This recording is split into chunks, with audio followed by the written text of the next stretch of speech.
11:30 वजे काली मोदी के सैम कंबाटा आए तो मैनू मेरे मोढे ते हथ रख के नाल अंदर होटल च लै गए। हॉलीडे फर्स्ट फ्लोर ते जनरल मैनेजर मिस्टर चोपड़ा होंदे सी पंजाबी, उन्होंने ऑफिस गए तो मैनू इंट्रोड्यूस कराया। Yes mister Chopra, he is Baljit, he will be our chief security officer and in future he will deal with you. मैं बड़ा हैरान, मैनू पता नहीं सिक्योरिटी की होंदी है, मेरा काम की है, मैं की करना। तो मैनू सीधा चीफ सिक्योरिटी ऑफिसर, मैं होटल दे बंबई के मन्ने परमन्ने इलाके जूहू एरिए एक 5 स्टार होटल का चीफ सिक्योरिटी अफसर बन गया। ये गल मैं इस करके दस रहा कि मेरा रिश्ता राजकुमार साहब नाल जिहड़ियां मेरियां मुलाकातां होईयां वो सब तो ज़्यादा हॉलीडे होईयां। ये तो जिहड़ा डिस्कोथैक के बाहर खून खान डिग्या सी, कच कुछ गिलास गुलास टुटे से, लड़ते लोगों ने तोड़े से, साफ सफाई हो रही थी। तो वो देखते निगाह तो रखता बंदा हर पासे। मर जो रोके मैंने कहते बलजीत की हो गया, मैं कुछ नहीं, झगड़ा जा हो गया लोगों का आपस। कहते यार तू पुलिस का चक्कर तो नहीं, फिर लोग मैं आके देखणगे। तो मैं कहने तुसीं बैठो। कोई अद्धे घंटे बाद राजेश खन्ना आ गया, एस बरोका, राजेश खन्ना, 3-4 बंदे नाल होर इन्हां दे। बाकी होटल नेड़े तेड़े छोटे छोटे सी बंद हो जाते सी, तो हॉलीडे कोई ना कोई जुगाड़ हो जाता सी खाण पीण का सारिਆਂ ਦਾ। रोटी तो मिलती सी 24 घंटे, तो दारू का भी मैं सी, किसी लोग होर दोस्त होंदे सी मैनेजमेंट च, वो अपने अपने सोर्सिस नाल 2 पैक भी मिल जाते सबनूं। सब तो बड़ा 5 स्टार होटल वही इस इलाके का। वो मैनू राजेश खन्ना ने देख लिया, हुण मेरा यार सी। मैं राजकुमार को अपना यार नहीं कह सकता, मेरे बड़े भरा मार गए मैं रिस्पैक्ट करता, वो नाल कोई यारी वाला रिश्ता नहीं सी। अगर राजेश खन्ना ने मेरी यारी बहुत सी। मैनू कहता चल बलजीत मिल गया, सानू कहा जा आप दारू बलजीत पिआऊगा। तो मैं इन्हों डिस्कोथैक च बिठाता, मैं तुसीं बैठो, मैं तुहाडा कोई जुगाड़ करदा। तो मैं मेरी बेवकूफ़ी है, मैं जो अंदर गया ऑफिस शॉप च, तो मैं राजकुमार साहब को कहता मैं क्यों राजेश खन्ना भी आया अपने दोस्तों, मैं उधर बिठा के आया, सॉरी मैं थोड़ा टाइम लग गया। मैंने कहूँ दसिया तो नहीं मैं आया इतने। मैं कह नहीं मैं नहीं दसिया। मैं क्यों जो दस दिन तो फिर की होना सी। कहते कुछ नहीं, उन्हें मैं तो इतने खाण पीण आया, उन्हें मेरा दिमाग खा जाना सी, कहते इस करके चंगा होया नहीं दसिया। तो मतलब वो बड़ी वधिया गल्लां करते होंदे। Rajkumar the very learned person, very polished person. ਉਹਦੇ ਨਾਲ कुछ बंदे फिल्म इंडस्ट्री के बड़े बड़े प्रोड्यूसर डायरैक्टर वो भी काम करनों डरते सी। पता नहीं उन्हें किहड़े वेले की गल कह देनी है। ये एक हवा जिहा फिल्म इंडस्ट्री फैलिया होया सी उस जमाने च। पर बेसिकली वो बंदा जिन्हों मैं बहुत करीब तो देखा, बहुत नेड़ियों जानिया, वो बहुत खूबसूरत इंसान सी।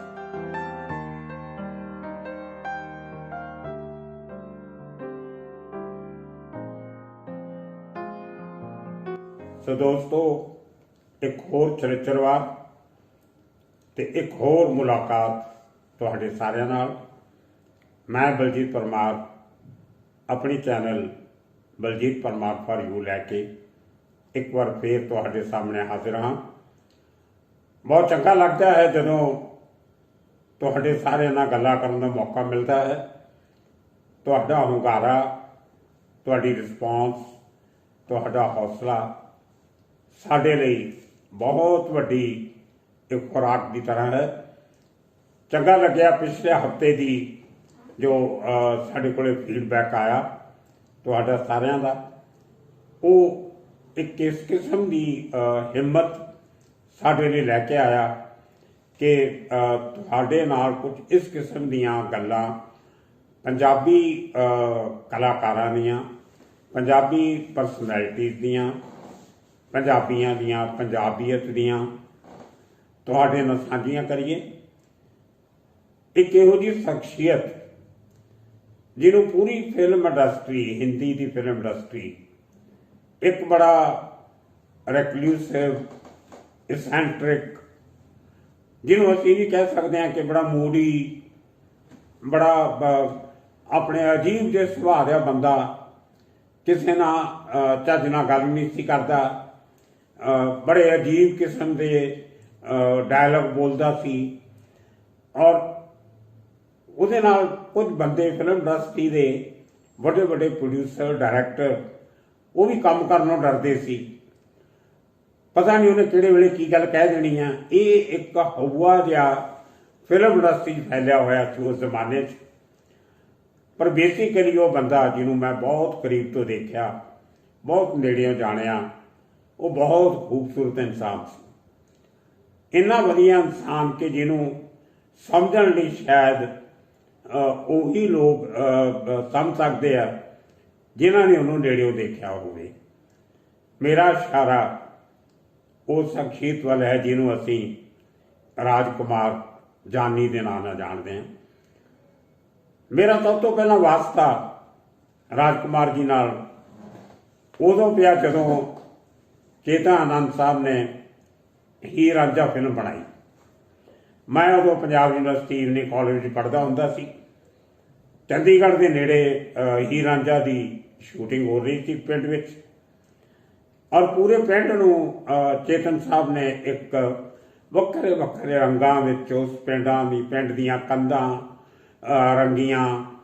उस पिंड का पूरा पिंड नूं एक बहुत वड्डे सैट विच फिल्म सैट विच तब्दील किया। नॉर्मली की हुंदा असीं फिल्मां 'च देखते हैं कि एक नकली सैट बनाया जाता तो उन्होंने एक पिंड का रूप जां एक सिचुएशन का रूप दिता जाता। चेतन साहब ने पहली बार यह तजर्बा किया सी कि एक असली पिंड नूं खाली उहदा दरवाज़ियां नूं रंग करके, कंधां नूं रंग करके, गलियां नूं ठीक ठाक करके एक असली पिंड नूं एक फिल्म के सैट वालों वजों पेश किया। वो हीर रांझा की एक कमाल सी उस फिल्म की। उस फिल्म में मैं और मेरे साथी उस जमाने के सरलाप सिंह, सुरजीत और जिन्हें तारी भाजी, अवतार भाजी पटियाले वाले, जसवीर पन्नू, ये भंगड़े के जिन्हें आर्टिस्ट पंजाब के उस टाइम से मशहूर सी, ये सारे ने उस फिल्म में जिहड़े फोक डांस सीगे, भंगड़ा सी, गिद्धा सी, वो सारा इन्हों ने किया। और मैनू उस जमाने मैं तो बच्चा होंदा सी, इवनिंग कॉलेज का स्टूडेंट सी, बड़ी यंग उम्र सी मेरी। लेकिन मेरे जो उस्ताद सी इवनिंग कॉलेज पंजाब यूनिवर्सिटी में डॉक्टर विश्वनाथ तिवारी, उन्होंने चेतन साहब नाल बड़ी सांत सी। जदों मैं मुंबई 1976 च गया तो मैं डॉक्टर विश्वनाथ तिवारी के रैफरेंस नाल मैं मुंबई पहुंचा तो चेतन साहब नाल मेरी मुलाकात हुई। चेतन आनंद जिन्होंने हीर रांझा बनाई थी, और हीर रांझा का हीरो राजकुमार सी, और उसकी हीरोइन जिहड़ी सी वो भी चंडीगढ़ की रहने वाली सी। ते ये एक मेरा राबता शुरू तो उस फिल्म नाल उस सर्कल नाल रहा। और वड्डी गल ये सी कि जदों मैं बॉम्बे जाके हिमालय फिल्म च काम किया, रणजीत वीकली की नौकरी छड्ड के, तो मैं प्रोडक्शन दे विच काम करता सी। चेतन साहब की कंपनी च हिमालय फिल्म साहिब बहादुर उन्हों की फिल्म बन के हटी सी। ते हाथों की लकीरें फिल्म चेतन साहब ने शुरू की सी। मैं उस काम किया, 6-7 महीने निकल गए, तो लेकिन वो फिल्म विच विचाले किसी कारण करके रुक गई। तो उत्थे जिहड़े साडे जनरल मैनेजर से हिमालय फिल्म के पोरस दारू वाला, उन्होंने मैंने एक दिन कहा कि Baljit you are an educated person, इत्थे कोई ज़्यादा स्कोप नहीं है, आने वाले 2-3 सालों कोई नवा प्रोजैक्ट चेतन साहब का शुरू होने वाला नहीं है, so it's better you find a job somewhere else. वो पारसी सी पोरस दारू वाला। तो मैं क्या ठीक है सर, मैं देखता कोशिश करता। कहना नहीं, मेरे को एक ऑफर है, जे तू वो ऑफर एक्सैप्ट करें तो तेनों चंगी नौकरी मिल सकती है। एक बॉम्बे की बहुत वड्डी पारसी फैमिली है, मोदी फैमिली। उन्होंने सब तो वड्डे भरा काली मोदी, जिहड़े उस जमाने डाइनर्स के फ्रेंचाइजी सी पूरे हिंदुस्तान के। उन्होंने एक भरा पीलू मोदी बहुत वड्डे पार्लीमेंटेरियन सी। तीजे भरा रूसी मोदी जिहड़े सी वो टाटा कंपनी के MD रहे बड़े साल। तो इन्हां तिन्नां भरावां जिहड़े बाप सी सर होमी मोदी, वो उन्होंने सर का खिताब अंग्रेज़ों जमाने च मिलिया सी। और मुंबई च जिहड़ा टाटा का हैडकुआटर है टाटा अंपायर का, ਉਹ ਸਰ ਹੋਮੀ ਮੋਦੀ ਸਟਰੀਟ ਤੇ ਹੈ, ਬੰਬੇ ਜਿਹਦਾ ਨਾਮ। खैर उस फैमिली नाल उन्होंने कंपनी बनाई system security and consultants private limited. तो काली मोदी साहब के पार्टनर थे सैम कंबाटा, और कंबाटा फैमिली भी बड़ी रिच पारसी फैमिली गिनी जाती है, जिन्होंने बॉम्बे बड़ा मशहूर सिनेमा है एक एरोस थिएटर चर्चगेट स्टेशन के सामने। वो जी बिल्डिंग तो सिनेमा बनया उस बिल्डिंग का नाम ही कंबाटा बिल्डिंग है। तो पूरी बिल्डिंग जी है वो इन्नी प्राइम प्रॉपर्टी वो मालिक सैम कंबाटा सी, जिहड़े काली मोदी के पार्टनर सी। तो पोरस दारू वाले ने मैनू कहा कि ये दोनों बंदियां ने मिलकर काली मोदी और सैम कंबाटा ने एक सिक्योरिटी कंपनी बनाई है, तो उन्होंने कुछ सिक्योरिटी ऑफिसर चाहिए है, तो उन्होंने प्रैफरेंस ये है कि पंजाबी होण सरदार होण तो चंगी गल है। तो मैं उन्होंने फोन कर देना, तो तुसी उन्होंने इंटरव्यूज चल रही है चर्चगेट से कंबाटा बिल्डिंग च, तो तुसी उत्थे चले जाओ, इंटरव्यू दो, हो सकता तुसी सिलेक्ट हो जाओ। खैर जी पुलिस दारू वाले ने फोन कर दिता सैम कंबाटा नूं, काली मोदी नूं, तो मैं अगले दिन इंटरव्यू देने चलिया गया।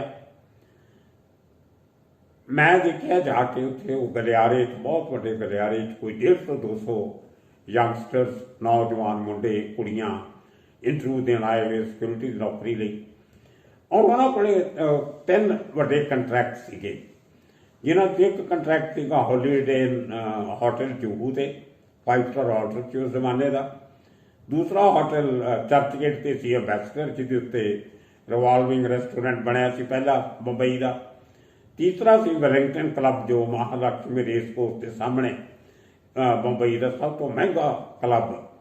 वो तिना का कंट्रैक्ट उन्होंने कोले सी, तिना लई उन्होंने सिक्योरिटी के बंदे चाहिए थे।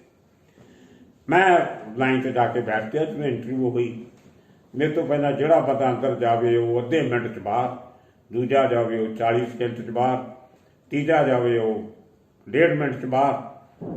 मैं क्या भी इतने अपनी दाल नहीं गलनी, ये तो चज ना गल भी नहीं सुनते किसी की। खैर जो 17-18 बंदे बचे तो मेरा भी नंबर लग गया इंटरव्यू का। मैं अंदर गया, मेरा नाम पूछा, तो गलबात करते करते मैनू सिक्योरिटी की ABCD नहीं सी पता। मैं कदे जिंदगी सिक्योरिटी का काम नहीं सी कीता, पर मेरे नाल उन्होंने गल्लां ही नहीं कीतियां सिक्योरिटी दीयां। मैनू पूछा तुसीं कित्थों दे रहण वाले, मैं कहा चंडीगढ़ तो, पंजाब यूनिवर्सिटी MA की, ये किया वो की, सब दसदे 40 मिनट मेरी इंटरव्यू होंदी रही, जे तो सिक्योरिटी का कोई जिक्र नहीं होया। मैं बड़ा हैरान, 40 मिनटा बाद मैं बाहर निकलिया, मैनू कहते you wait outside, we will talk to you later. मैं जी बाहर आके फिर बैठ गया, और जो थोड़े जे बंदे बचे सी बाहर 16-17 वो मेरे नाल बड़ी हैरानी ना देखण कि ये बंदा इन्ना चर अंदर ला के आया। सरदार जी अगे असी लोग गए तो असी भी जाना, इतने तो 1.5 मिनट तो ज़्यादा कितों टाइम नहीं मिलया, तो ये मेरे हाल देखण बड़े ध्यान नाल। खैर एनीवे वो अद्धे पौने घंटे बाद सारे दिन इंटरव्यू खत्म हो गई, तो मैनू काली मोदी और सैम कंबाटा ने बुलाया, कहते आप कल हॉलीडे होटल च मिलांगे 11:30 बजे सवेरे। मैं कहा जी ठीक है। मैं सवेरे चलिया गया, पहुँच गया। मेरे नाल जिहड़े मैं एक दिन पहला बंदे बैठे देखे जी लाइन च, वो जो ज़्यादा पारसी सीगे, बड़े well built muscled bodybuilder जो लगते सी, बाकी सिक्योरिटी वाले लगते सी। उन्होंने तो चंद बंदे उत्थे 10-11 बंदे उत्थे हाजिर सी, मैं भी उन्होंने पहुँच गया।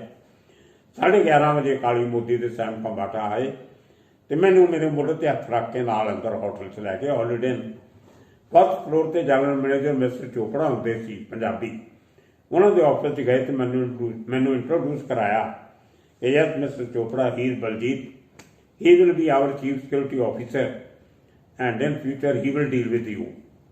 मैं बड़ा हैरान, मैनू पता नहीं सिक्योरिटी की होंदी है, मेरा काम की है, मैं की करना। तो मैनू सीधा चीफ सिक्योरिटी ऑफिसर, मैं होटल दे मुंबई के मन्ने परमन्ने इलाके जूहू एरिए एक 5 स्टार होटल का चीफ सिक्योरिटी अफसर बन गया। ये गल मैं इस करके दस रहा कि मेरा रिश्ता राजकुमार साहब नाल जिहड़ियां मेरियां मुलाकातां होईयां वो सब तो ज़्यादा हॉलीडे विच होईयां। किवें होईयां हुण मैं तूं ये दसदा। चेतन साहब के घरे ਜਦੋਂ ਮੈਂ ਰਹਿੰਦਾ ਸੀ ਨਾਹਨਵਾ ਬੰਬੇ ਤੋਂ ਗਿਆ ਸੀ ਤੇ ਮੈਂ ਕੁਝ ਆਪ ਤੇ ਚੇਤਨ ਸਾਹਿਬ ਦੇ ਘਰ ਹੀ ਠਹਿਰਿਆ ਸੀ ਉਹਨਾਂ ਦੇ ਸ਼ਹਿਰ ਤੇ। ਰਾਜਕੁਮਾਰ ਦੀ ਇੱਕ ਆਦਤ ਸੀ ਕਿ ਬੜਾ ਉਹ ਇੱਕ ਪ੍ਰਾਈਵੇਸੀ ਬੜੀ ਰੱਖਦੇ ਸੀ ਰਾਜਕੁਮਾਰ। ਉਹਨਾਂ ਨੂੰ ਪਬਲਿਕ ਮਿਕਸਅਪ ਹੋਣਾ, ਆਪਣੀ ਫੈਮਿਲੀ ਲੈ ਕੇ ਕਿਤੇ ਜਾਣਾ, ਜਾਂ ਉਹ ਬੜੇ ਪ੍ਰੋਟੈਕਟਿਵ ਸੀ। ਮੈਂ ਉਹਨੂੰ ਰੈਕਲੂਸਿਵ ਨਹੀਂ ਕਹੂੰਗਾ, ਮੈਂ ਉਹਨੂੰ ਪ੍ਰੋਟੈਕਟਿਵ ਕਹੂੰਗਾ। ਆਪਣੀ ਫੈਮਿਲੀ ਨੂੰ ਬੜੀ ਚੰਗੀ ਤਰ੍ਹਾਂ ਪ੍ਰੋਟੈਕਟ ਕਰਦੇ ਸੀ। ਉਹਦੇ ਦੋ ਤਿੰਨ ਕਾਰਨ ਵੀ ਸੀ। ਆਜ਼ਾਦੀ ਤੋਂ ਪਹਿਲਾਂ, ਹਿੰਦੁਸਤਾਨ ਦੀ ਆਜ਼ਾਦੀ ਤੋਂ ਪਹਿਲਾਂ ਰਾਜਕੁਮਾਰ ਦਾ ਜਨਮ ਜਿਹੜਾ ਉਹ ਪਾਕਿਸਤਾਨ ਦੇ ਬਲੋਚਿਸਤਾਨ ਇਲਾਕੇ 'ਚ ਹੋਇਆ। ਬਲੋਚਿਸਤਾਨ ਇਲਾਕਾ ਬੜਾ ਖਾੜਕੂ ਕਿਸਮ ਦਾ ਇਲਾਕਾ, ਬੜੀ ਮਾਰਸ਼ਲ ਕੌਮ ਹੈ। ਔਰ ਅੱਜ ਦੇ ਦਿਨ ਵੀ ਪਾਕਿਸਤਾਨ ਦੀ ਆਰਮੀ 'ਚ ਅਗਰ ਸਭ ਤੋਂ ਜ਼ਿਆਦਾ ਗਿਣਤੀ ਹੈ ਕਿਸੇ ਤੋਂ ਬਲੋਚੀਆਂ ਦੀ ਹੈ। ਪੁੰਨੂ ਬਲੋਚ ਆਪਾਂ ਕਿਸੇ ਸੁਣੇ, ਸੱਸੀ ਪੁੰਨੂ ਦੇ ਉਹ ਇਲਾਕਾ, ਆਸ਼ਕ ਮਜ਼ਾਕ ਵੀ ਨੇ ਲੋਕ, ਲੇਕਿਨ ਖਾੜਕੂ ਵੀ ਬੜੇ ਨੇ। ਤੇ ਉਸ ਇਲਾਕੇ 'ਚ ਪੈਦਾ ਹੋਇਆ ਰਾਜਕੁਮਾਰ। ਜਦੋਂ ਪਾਕਿਸਤਾਨ ਦੇ ਟਾਈਮ ਤੇ ਆਏ ਵਾਪਸ ਤੇ ਜੰਮੂ ਆ ਕੇ ਸੈਟਲ ਹੋਏ ਸੀਗੇ। ਬ੍ਰਾਹਮਣ ਆਪਣੇ ਵੱਲੋਂ, ਆਪਣੇ ਧਰਮ ਵੱਲੋਂ ਜਾਂ ਆਪਣੀ ਜਾਤ ਵੱਲੋਂ ਪੰਡਤ ਸਰਨੇਮ ਸੀ ਉਹਨਾਂ ਦਾ। ਤੇ ਅਸਲੀ ਨਾਮ ਰਾਜਕੁਮਾਰ ਦਾ ਵਿਸ਼ੰਬਰਨਾਥ ਸੀਗਾ। ਤੇ ਵਿਸ਼ੰਬਰਨਾਥ ਬੰਬੇ ਜਦੋਂ ਦਿੱਲੀ ਦਾ ਜੰਮੂ ਤੋਂ ਕੰਮਕਾਰ ਦੇ ਚੱਕਰ 'ਚ ਪਾਰਟੀ ਸ਼ੁਰੂਆਂ ਨੌਕਰੀਆਂ ਮਿਲਦੀਆਂ ਨਹੀਂ ਸੀ, ਕੰਮ ਕਿਤੇ ਹੈ ਨਹੀਂ ਸੀ। ਮੁੰਬਈ ਆਏ ਤਾਂ ਪੜ੍ਹੇ ਲਿਖੇ ਸੀ, ਬੋਡੀ ਫਿਜ਼ੀਕ ਅੱਛੀ ਸੀ। ਮੁੰਬਈ ਆ ਕੇ ਪੁਲਿਸ 'ਚ ਭਰਤੀ ਹੋ ਗਏ। ਮੁੰਬਈ ਪੁਲਿਸ 'ਚ ਸਬ ਇੰਸਪੈਕਟਰ ਬਣ ਗਏ। ਇੱਕ ਮਾਹਿਮ ਇਲਾਕਾ ਹੈ ਮੁੰਬਈ ਦਾ, ਮਾਹਿਮ ਪੁਲਿਸ ਸਟੇਸ਼ਨ 'ਚ ਇਹਨਾਂ ਦੀ ਪੋਸਟਿੰਗ ਹੋਈ ਹੈ ਸਬ ਇੰਸਪੈਕਟਰ। ਮਾਹਿਮ ਪੁਲਿਸ ਸਟੇਸ਼ਨ ਦੇ ਨੇੜੇ ਹੀ ਬਹੁਤ ਵੱਡੀ ਇੱਕ ਚਰਚ ਹੈ ਕ੍ਰਿਸਚੀਅਨਸ ਦੀ। ਤੇ ਉਸ ਚਰਚ 'ਚ ਹਰ ਵੀਰਵਾਰ ਨੂੰ ਬਹੁਤ ਵੱਡਾ ਮੇਲਾ ਕਿਸਮ ਦੀ ਚੀਜ਼ ਲੱਗਦੀ ਹੈ, ਮੰਨਤਾਂ ਪੂਰੀਆਂ ਹੁੰਦੀਆਂ। ਤੇ ਰਾਜਕੁਮਾਰ ਨੇ ਵੀ ਐਸ ਡਿਊਟੀ ਦੇ ਚੱਕਰ 'ਚ ਉੱਥੇ ਜਾਣਾ, ਕੋਈ ਗੜਬੜ ਨਾ ਹੋਵੇ, ਭੀੜ ਭੜੱਕਾ ਬਹੁਤ ਹੁੰਦਾ। ਉੱਥੇ ਇਹਨਾਂ ਦੀ ਮੁਲਾਕਾਤ ਇੱਕ ਜੈਨੀਫਰ ਨਾਂ ਦੀ ਲੜਕੀ ਨਾਲ ਹੋ ਗਈ। ਉਸ ਚਰਚ 'ਚ ਆਉਂਦੀ ਹੁੰਦੀ ਸੀ ਆਪਣੀ ਪਾਠ ਪੂਜਾ ਕਰਨ। ਉਹ ਕ੍ਰਿਸਚੀਅਨ ਲੜਕੀ ਨਾਲ ਮੁਲਾਕਾਤ ਹੋ ਗਈ ਤੇ ਇਹਨਾਂ ਨੇ ਵਿਆਹ ਕਰ ਲਿਆ। ਵਿਆਹ ਤੋਂ ਬਾਅਦ ਇਹਨਾਂ ਨੇ ਉਸ ਨਾਲ ਜੈਨੀਫਰ ਦਾ ਨਾਮ ਬਦਲ ਕੇ ਗਾਇਤਰੀ ਰੱਖ ਦਿੱਤਾ। ਤੇ ਤੁਸੀਂ ਦੇਖੋ ਵੀ ਉਹ ਬ੍ਰਾਹਮਣ ਆਦਮੀ ਅੰਦਰੋਂ ਸੰਸਕਾਰਤਾ ਹੋ ਗਈ ਸੀ, ਜੋ ਮਾਂ ਪਿਓ ਤੋਂ ਸਿੱਖਿਆ ਸਿੱਖੀ ਸੀ, ਵੇਦਾਂ ਦੀ, ਗੀਤਾ ਦੀ, ਰਾਮਾਇਣ ਦੀ, ਗ੍ਰੰਥਾਂ ਦੀ। ਗਾਇਤਰੀ ਮੰਤਰ ਹੁੰਦਾ ਸੀ ਬਹੁਤ ਵੱਡਾ, ਸਾਰੇ ਹਿੰਦੂ ਗਾਇਤਰੀ ਮੰਤਰ ਪੜ੍ਹਦੇ ਸੀ। ਤੇ ਜੈਨੀਫਰ ਦਾ ਨਾਮ ਗਾਇਤਰੀ ਰੱਖ ਦਿੱਤਾ। ਉਸ ਤੋਂ ਬਾਅਦ ਵੱਡਾ ਬੇਟਾ ਪੈਦਾ ਹੋਇਆ ਇਹਨਾਂ ਦੇ, ਉਹਦਾ ਨਾਮ ਪੁਰੂ। ਹੁਣ ਪੁਰੂ ਦਾ ਸੰਸਕ੍ਰਿਤ ਮੀਨਿੰਗ ਜਿਹੜਾ ਉਹ ਹੈਗਾ ਸਵਰਗ, ਪੈਰਾਡਾਈਜ਼, ਉਹਨੂੰ ਪੁਰੂ ਕਹਿੰਦੇ। ਮਤਲਬ ਬੰਦਾ ਕਿੰਨਾ ਆਪਣੇ ਧਰਮ ਦੇ ਕਰੀਬ ਸੀ, ਕਿੰਨਾ ਹਿੰਦੂ ਗ੍ਰੰਥ ਸ਼ਾਸਤਰਾਂ ਨੂੰ ਜਾਣਦਾ ਸੀ। ਬੇਟਾ ਪੈਦਾ ਹੋਇਆ ਤੇ ਨਾ ਪੁਰੂ। ਦੂਸਰਾ ਬੇਟਾ ਪੈਦਾ ਹੋਇਆ ਉਹਦਾ ਨਾਂ ਪਾਣਨੀ। ਪਾਣਨੀ ਰਿਸ਼ੀ ਸੀ, ਬਹੁਤ ਵੱਡਾ ਗਿਆਤਾ ਸੀ ਵੇਦਾਂ ਦਾ, ਰਿਸ਼ੀ ਮੁਨੀ ਜਿਹੜੇ ਹੁੰਦੇ ਸੀ ਆਪਣੇ। ਤੇ ਤੀਸਰੀ ਬੇਟੀ ਉਹਨਾਂ ਦੀ ਪੈਦਾ ਹੋਈ, ਇੱਕ ਸਭ ਤੋਂ ਛੋਟੀ, ਉਹਦਾ ਨਾਮ ਵੀ ਇਹਨਾਂ ਨੇ ਕੁਝ ਇਸੇ ਕਿਸਮ ਦਾ ਰੱਖਿਆ ਕਿ ਜਿਹਦਾ ਵੀ ਗ੍ਰੰਥਾਂ ਨਾਲ, ਹਿੰਦੂ ਧਰਮ ਨਾਲ, ਮੈਨੂੰ ਹੁਣ ਯਾਦ ਨਹੀਂ ਆ ਰਿਹਾ ਨਾ, ਬੜਾ ਅਜੀਬ ਜਿਹਾ ਨਾਂ, ਟਿਪੀਕਲ ਹਿੰਦੂ ਸੰਸਕ੍ਰਾਈਟ ਨੇਮ ਲੜਕੀ ਬੇਟੀ ਦਾ ਨਾਮ। ਮਤਲਬ ਇੱਕ ਬੰਦਾ ਜਿਹਨੂੰ ਅਸੀਂ ਫਿਲਮ ਇੰਡਸਟਰੀ 'ਚ ਕਹਿੰਦੇ ਹਾਂ ਕਿ ਕਮਲਾ ਜਿਹਾ ਬੰਦਾ ਸੀ, ਪਾਗਲਾਂ ਵਾਂਗੂ ਬਿਹੇਵ ਕਰਦਾ ਸੀ, ਹਰ ਬੰਦੇ ਨਾਲ ਲੜਦਾ ਸੀ, ਉਹਨੂੰ ਕਿਸੇ ਦੇ ਵਾਲ ਚੰਗੇ ਨਹੀਂ ਸੀ ਲੱਗਦੇ, ਕਿਸੇ ਦੀ ਚਾਲ ਚੰਗੀ ਨਹੀਂ ਸੀ ਲੱਗਦੀ, ਕਿਸੇ ਦੀ ਬੋਲੀ ਚੰਗੀ ਨਹੀਂ ਸੀ ਲੱਗਦੀ। ਮਤਲਬ ਉਹ ਬੰਦਾ ਕਿੰਨਾ ਆਪਣੇ ਧਰਮ ਨਾਲ, ਹਕੀਕਤ ਨਾਲ ਜੁੜਿਆ ਹੋਇਆ ਸੀ। ਇਹ ਉਸ ਬੰਦੇ ਦੀਆਂ ਤੁਸੀਂ ਅਗਰ ਦੇਖੋ, ਤੇ ਇਸੇ ਕਰਕੇ ਉਹਨੇ ਆਪਣੀ ਫੈਮਿਲੀ ਬੜੀ ਪ੍ਰੋਟੈਕਟਡ ਰੱਖੀ। ਉਹ ਨਾ ਤਾਂ ਕਦੇ ਆਪਣਾ ਜਨਮ ਦਿਨ ਮਨਾਉਂਦਾ ਸੀ, ਨਾ ਆਪਣੀ ਬੀਵੀ ਦਾ ਜਨਮ ਦਿਨ ਮਨਾਉਂਦਾ ਸੀ, ਨਾ ਤਿੰਨੋਂ ਬੱਚਿਆਂ ਦਾ ਜਨਮ ਦਿਨ ਮਨਾਉਂਦਾ ਸੀ।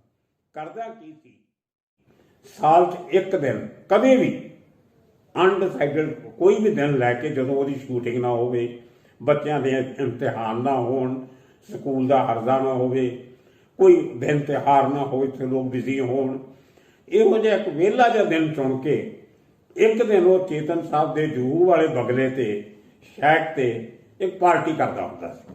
ਉਹਨੇ ਕਦੇ ਜਨਵਰੀ 'ਚ ਕਰ ਲੈਣੀ, ਕਦੇ ਫਰਵਰੀ 'ਚ ਕਰ ਲੈਣੀ, ਕਦੇ ਮਾਰਚ 'ਚ ਕਰ ਲੈਣੀ। ਆਪਣਾ ਜਨਮ ਉਹਦਾ ਅਕਤੂਬਰ ਦਾ ਸੀ, ਬੇਟੀ ਦਾ ਜਨਮ ਉਹਦਾ ਮਾਰਚ ਦਾ ਸੀ, ਪਰ ਉਹ ਕਦੇ ਇਸ ਤਰ੍ਹਾਂ ਜਨਮ ਦਿਨ ਨਹੀਂ ਸੀ ਮਨਾਉਂਦਾ।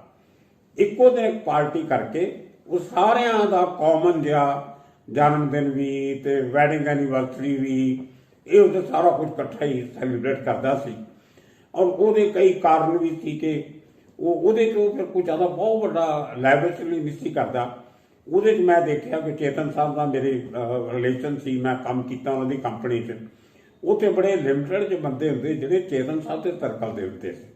ਉਹ 'ਚ ਦੇਵਾਨੰਦ ਨੇ ਕਦੇ ਆ ਜਾਣਾ, ਕਦੇ ਗੋਲਡੀ ਸਾਹਿਬ ਨੇ ਆ ਜਾਣਾ, ਕਦੇ ਆਚਾ ਆਨੰਦ ਨੇ ਆ ਜਾਣਾ, ਕਦੇ ਵਿਨੋਦ ਖੰਨਾ, ਰਾਜੇਸ਼ ਖੰਨਾ। ਇਹ ਜਿਹੜੇ ਸਾਰੇ ਬੰਦੇ ਸੀ ਇਹਨਾਂ ਨੂੰ ਮੈਂ ਜ਼ਿਆਦਾ ਉਸ ਪਾਰਟੀਆਂ ਨੂੰ ਮਿਲ ਕੇ ਹੀ ਮੇਰੇ ਰਿਸ਼ਤੇ ਬਣੇ ਇਹਨਾਂ ਨਾਲ। ਰਾਜੇਸ਼ ਖੰਨਾ ਨੂੰ ਪਹਿਲੀ ਵਾਰੀ ਮੈਂ ਚੇਤਨ ਸਾਹਿਬ ਦੇ ਘਰ ਹੀ ਮਿਲਿਆ ਸੀ। ਤੋ ਪ੍ਰਾਣ ਸਾਹਿਬ ਨੇ ਕਦੇ ਆ ਜਾਣਾ। ਜੋ ਚੇਤਨ ਸਾਹਿਬ ਦਾ ਸਰਕਲ ਸੀ, ਰਾਜ ਕੁਮਾਰ ਚੇਤਨ ਸਾਹਿਬ ਨੂੰ ਆਪਣਾ ਗੁਰੂ, ਬਾਪ, ਫਾਸਟਰ ਫਾਦਰ ਸਭ ਕੁਝ ਸਮਝਦਾ ਸੀ। ਅਸਲੀ ਗੱਲ ਉਹਨਾਂ ਹੌਲੀਡੇ ਦੀ ਅਸੀਂ ਕਰਦੇ ਸੀ। ਜਦੋਂ ਮੈਂ ਹੌਲੀਡੇ ਦਾ ਚੀਫ ਸਿਕਿਉਰਿਟੀ ਅਫਸਰ ਬਣ ਗਿਆ, ਇਹ 1979 ਦੀ ਗੱਲ ਹੈ। 1982 ਤੱਕ ਮੈਂ 3.5 ਸਾਲ ਉੱਥੇ ਰਿਹਾ। ਹੁਣ ਜਿੰਨਾ ਵੱਡਾ ਬੰਦਾ ਹੁੰਦਾ, ਜਿੰਨਾ ਸਕਸੈਸਫੁਲ ਹੁੰਦਾ, ਉਨੀਆਂ ਉਹਦੀਆਂ ਲਿਮੀਟੇਸ਼ਨ ਹੋ ਜਾਂਦੀਆਂ। ਉਹ ਆਪਣੀ ਮਰਜ਼ੀ ਨਾਲ ਘੁੰਮ ਫਿਰ ਨਹੀਂ ਸਕਦਾ। ਉਹ ਆਪਣੀ ਮਰਜ਼ੀ ਨਾਲ ਕਿਤੇ ਰੋਡ 'ਤੇ ਖੜੇ ਕੇ ਗੋਲ ਗੱਪੇ ਨਹੀਂ ਖਾ ਸਕਦਾ, ਕਿਤੇ ਪਕੌੜੇ ਨਹੀਂ ਖਾ ਸਕਦਾ, ਕਿਤੇ ਇਕੱਲਾ ਜਾ ਕੇ ਫਿਲਮ ਨਹੀਂ ਦੇਖ ਸਕਦਾ, ਕਿਸੇ ਬਾਰ 'ਚ ਬੈਠ ਕੇ ਦਾਰੂ ਨਹੀਂ ਪੀ ਸਕਦਾ। ਉਹਨੂੰ ਇੱਕ ਆਪਣੀ ਸੇਫਟੀ ਦਾ ਖਿਆਲ ਹੁੰਦਾ, ਇੱਕ ਆਪਣੇ ਰੁਤਬੇ ਦਾ ਖਿਆਲ ਹੁੰਦਾ। ਉਹਨੇ ਰਾਜ ਕੁਮਾਰ ਨੇ ਹੌਲੀਡੇ ਨਾ ਆਇਆ ਕਰਨਾ, ਮਹੀਨੇ 'ਚ 1-2 ਵਾਰੀ, ਜ਼ਿਆਦਾ ਨਹੀਂ, ਰੋਜ਼ ਨਹੀਂ। ਕਈ ਵਾਰੀ 2-2 ਮਹੀਨੇ ਨਹੀਂ ਆਉਣਾ, ਕਈ ਵੀ ਨਹੀਂ ਆਉਣਾ, 1 ਮਹੀਨੇ 2 ਵਾਰੀ ਆ ਜਾਣਾ। ਤੇ ਮੈਨੂੰ ਪਹਿਲਾਂ ਮੈਸੇਜ ਭੇਜਣਾ। ਮੇਰਾ ਇਹਨਾਂ ਦਾ ਜਿਹੜਾ ਘਰ ਸੀ ਮੇਰੇ ਹੌਲੀਡੇ ਤੋਂ ਹਾਰਡਲੀ 200 ਗਜ ਦੂਰ ਸੀ। ਸਾਡੇ ਹੌਲੀਡੇ ਨਾਲ ਇੱਕ ਹੋਰਾਈਜ਼ਨ ਹੋਟਲ ਸੀ, ਹੋਰਾਈਜ਼ਨ ਹੋਟਲ ਨਾਲ ਕਿੰਗਸ ਹੋਟਲ ਸੀ, ਕਿੰਗਸ ਹੋਟਲ ਦੇ ਨਾਲ ਛੋਟਾ ਜਿਹਾ ਅੰਦਰ ਜਾ ਕੇ ਉਦੋਂ ਅੱਗੇ ਪ੍ਰਿਥਵੀ ਥੀਏਟਰ ਹੈ। ਪ੍ਰਿਥਵੀ ਥੀਏਟਰ ਤੋਂ ਪਹਿਲਾਂ ਥੋੜ੍ਹੀ ਜਿਹੀ ਦੁਕਾਨਾਂ ਨੇ, ਇੱਕ ਹੈਂਡਲੂਮ ਦਾ ਸ਼ੋਰੂਮ ਹੁੰਦਾ ਸੀ। ਤੇ ਕਿੰਗਸ ਹੋਟਲ ਔਰ ਹੈਂਡਲੂਮ ਦੇ ਸ਼ੋਰੂਮ ਦੇ ਵਿਚਾਲੇ ਇੱਕ ਨਿੱਕਾ ਜਿਹਾ ਰਸਤਾ ਜਿਹਾ ਅੰਦਰ ਜਾਂਦਾ ਸੀ, ਛੋਟਾ ਜਿਹਾ। ਉਹਦੇ ਕਾਲੇ ਰੰਗ ਦਾ ਗੇਟ ਲੱਗਿਆ ਹੁੰਦਾ ਸੀ। ਉਹਦੇ ਪਿੱਛੇ ਰਾਜ ਕੁਮਾਰ ਸਾਹਿਬ ਦਾ ਆਪਣਾ ਬੰਗਲਾ। ਉਹਦੇ ਇਕੱਲੇ ਰਹਿੰਦੇ ਸੀ, ਨੌਕਰ ਇੱਕ ਤੋਂ, ਉਹਦੇ ਨਾਲ ਫੈਮਿਲੀਆਂ ਦੀ ਬਣ ਗਈ ਰਹਿੰਦੀ ਸਾਰੀ। ਕਦੇ ਉੱਥੇ ਚਲੇ ਜਾਣਾ, ਕਦੇ ਸਕੂਟਰ ਨੂੰ ਲੇਟ ਹੋ ਗਏ ਜਾਂ ਇਕੱਲੇ ਕੁਛ ਆਪਣਾ ਇੰਜੋਏ ਕਰਨਾ, ਤੂੰ ਬਗਲੇ ਮਰਜ਼ੀ ਕਾਰ ਰੱਖੀ ਹੁੰਦੀ ਸੀ। ਜਦੋਂ ਮੂਡ ਬਣਨਾ ਘਰੋਂ ਗੱਡੀ ਕੱਢਣੀ ਤਾਂ ਹੌਲੀਡੇ ਨਾ ਜਾਣਾ। 2 ਮਿੰਟ ਲੱਗਦੇ ਸੀ, 3 ਮਿੰਟ ਆਉਣ 'ਚ। ਤੇ ਆਉਣਾ ਵੀ ਰਾਤੀ ਲੇਟ, 12:30 1 ਵਜੇ, ਦਿਨੇ ਕਦੇ ਨਹੀਂ ਸੀ ਆਉਂਦੇ। ਤੇ ਮੈਂ ਆਲਟਰਨੇਟਿਵ ਨੌਕਰੀ ਕਰਦਾ ਹੁੰਦਾ ਸੀ। ਇੱਕ ਦਿਨ ਮੈਂ ਨਾਈਟ ਡਿਊਟੀ ਕਰਦਾ ਸੀ। ਮੈਂ ਤਾਂ ਬਹੁਤ ਸੀ, ਆਪਣੀ ਮਰਜ਼ੀ ਨਾਲ ਮੈਂ ਸੋਚ ਕੇ ਰੱਖਿਆ ਸੀ ਕਿ ਇੱਕ ਦਿਨ ਰਾਤ ਨੂੰ ਜਾਣਾ, ਇੱਕ ਦਿਨ ਦਿਨੇ ਡਿਊਟੀ ਕਰ ਲੈਣੀ, ਫਿਰ ਇੱਕ ਦਿਨ ਰਾਤ ਨੂੰ, ਕਿਤੇ ਦਿਨੇ। ਇਸ ਤਰ੍ਹਾਂ ਕਰਕੇ ਮੈਂ ਚੇਂਜ ਕਰਦਾ ਰਹਿੰਦਾ ਸੀ। ਤੇ ਮੈਨੂੰ ਸੁਨੇਹਾ ਆ ਜਾਣਾ ਕਿ ਉਹ ਰਾਤ ਕੋ ਸਾਹਿਬ ਆਏਗੇ। ਮੈਂ ਕਿਹਾ ਠੀਕ ਹੈ। ਇਹਨਾਂ ਦੇ ਕਜ਼ਨ, ਮੈਨੂੰ ਹੁਣ ਪਤਾ ਨਹੀਂ ਇਹਨਾਂ ਦੇ ਭਰਾ ਦਾ ਬੇਟਾ ਸੀ ਕਿ ਭੈਣ ਦਾ ਬੇਟਾ ਸੀ, ਨਾ ਮੈਂ ਕਦੇ ਪੁੱਛਿਆ ਨਾ ਉਹਨਾਂ ਨੇ ਦੱਸਿਆ। ਔਰ ਉਹਨੂੰ ਪੰਡਿਤ, ਉਹ ਸਾਡੇ ਹੌਲੀਡੇ ਦੇ ਵਿੱਚ ਬੈਂਕੁਏਟ ਮੈਨੇਜਰ ਸੀ। ਤੇ ਉਹ ਇਹਨਾਂ ਦਾ ਭਰਾ ਹੀ ਸੀ। ਅਸੀਂ ਸਾਰੇ ਉਹਨੂੰ ਰਾਜ ਕੁਮਾਰ ਦਾ ਭਰਾ ਸਮਝਦੇ ਸੀ। ਉਹ ਮੇਰਾ ਕਲੀਗ ਸੀ, ਨਾਲ ਕੰਮ ਕਰਦਾ ਸੀ। ਉਹ ਆਪਣੇ ਡਿਪਾਰਟਮੈਂਟ ਦਾ ਹੈੱਡ ਸੀ, ਮੈਂ ਆਪਣੇ ਡਿਪਾਰਟਮੈਂਟ ਦਾ ਹੈੱਡ ਸੀ। ਤੇ ਉਹਨੂੰ ਨਹੀਂ ਦੱਸਣਾ, ਰਾਜ ਕੁਮਾਰ ਨੇ ਮੇਰੇ ਕੋਲ ਸੁਨੇਹਾ ਆਉਣਾ ਕਿ ਮੈਂ ਆ ਰਿਹਾ। ਰਾਤ ਨੂੰ 12:30 1 ਵਜੇ ਆ ਜਾਣਾ।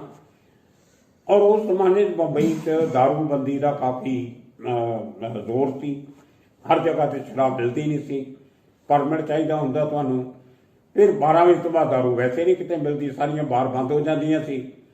ਔਰ ਸਾਡਾ ਜਿਹੜਾ 5 ਸਟਾਰ ਹੋਟਲ ਸੀ, ਸਾਡੇ ਕਾਫੀ ਸ਼ਾਪ ਨਾਂ ਦੀ ਇੱਕ ਚੀਜ਼ ਦੁਕਾਨ ਹੁੰਦੀ ਹੈ, ਇੱਕ ਸੈਕਸ਼ਨ ਹੁੰਦਾ।